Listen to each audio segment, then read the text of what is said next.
Welcome to The Explainer. Today we're diving into that feeling. You know the one. That sense that there's a missing piece to the puzzle of life, that there's gotta be something more.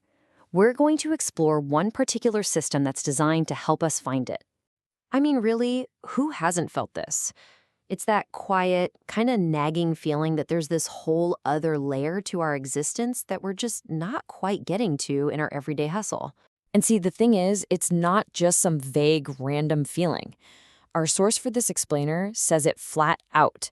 This feeling of something more is actually a deep inner truth that we all kind of know. So, if we all know it, why do we feel so cut off from it most of the time? Well, that's our first stop. We've got to dig into the root of this feeling. Why do we even start out feeling like something's missing in the first place?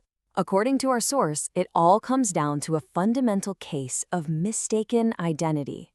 You know, we look at our body, we listen to our thoughts, and we go, yep, that's me, the whole shebang. But by defining ourselves as just this separate little package, we automatically create a wall between us and, well, everything else. So, okay, if the problem is this feeling of being divided, then the solution has to be about connection, right? About reconnection.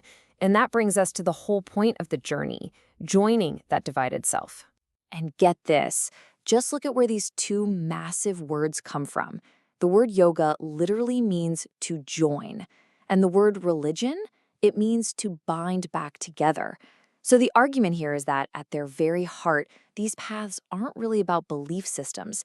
They're about the action of healing that split inside of us. So what's the payoff for all this joining? The source uses this absolutely wild, paradoxical phrase to describe it. Unending, devastating bliss and an unshakable silent peace. I mean, think about that. It's not about just being a little happier.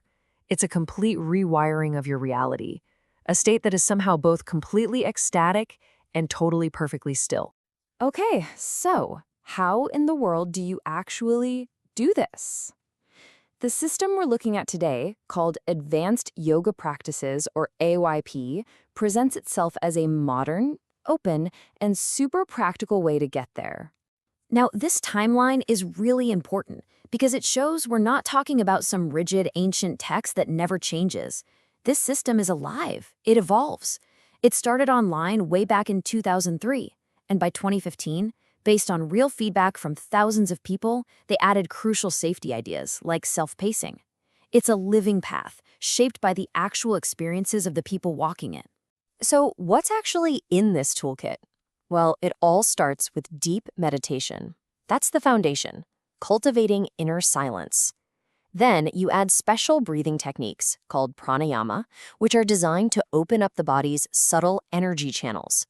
And from there, it gets into practices for working with our most powerful core energies, like our desires and even our sexual energy, and learning how to point them toward that big goal of unity. It's a really comprehensive approach to that joining we were talking about. Okay, this is a totally fair question, right? The system says it's non-sectarian. It uses a lot of yoga terms, sure, but does that mean it's only for people who follow Eastern traditions? Is it going to clash with other beliefs? And the answer, right here in this incredible testimonial, is a huge no. This comes from a practitioner who is a devout Christian. They use these exact same techniques, and what they found wasn't something foreign. They experienced something they identified as the Holy Spirit, this feeling of profound love that actually deepened their own faith. And that's the key takeaway. The practices work on this universal human level. The experience you have, well, you'll understand it through your own personal lens. This all sounds amazing, but what does it really take to get the wheels turning, to actually make progress? This brings us to what the source calls the absolute engine of the whole process, the one thing you can't do without. And here it is. It's not some secret chant or complicated philosophy. The magic formula is shockingly simple. And check out that first ingredient, desire. So many traditions tell you to get rid of desire, but this system says, no way. Desire is the fuel. You need that burning, continuous desire for something more, and you have to pair it with consistent daily action. You have both of those, the source says anything is possible. And here's how it builds on itself. The source calls it a divine addiction, or this ecstatic spiral. It starts with your intense desire, your devotion. That gets you to do your daily practice. That practice leads to a genuine divine experience, maybe just a little glimmer at first. But that glimmer, that experience, it fans the flames of your desire even more, which makes your practice stronger, which in turn leads to even deeper experiences.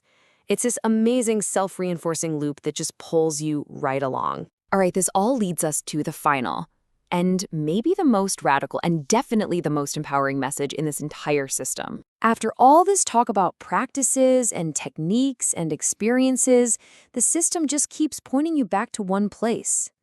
It's not about finding some perfect teacher out there who's going to give you all the answers. The whole entire framework is built to help you discover your own inner authority. And here it is, the single most important line, repeated at the end of every single lesson in the source material: the guru is in you. This is the whole point. The practices, the toolkit, the entire path, they're not the goal. They're just the instruments. They're tools designed to help you tune out all the noise so you can finally hear the wisdom that's already inside you. The ultimate guide is your own inner self. So, we're going to end this explainer by turning that statement right back to you as a question. It's a really powerful idea to just sit with for a moment. If the greatest, wisest guide you could ever hope to find is already present within you right now, what's the very first thing you'd ask it?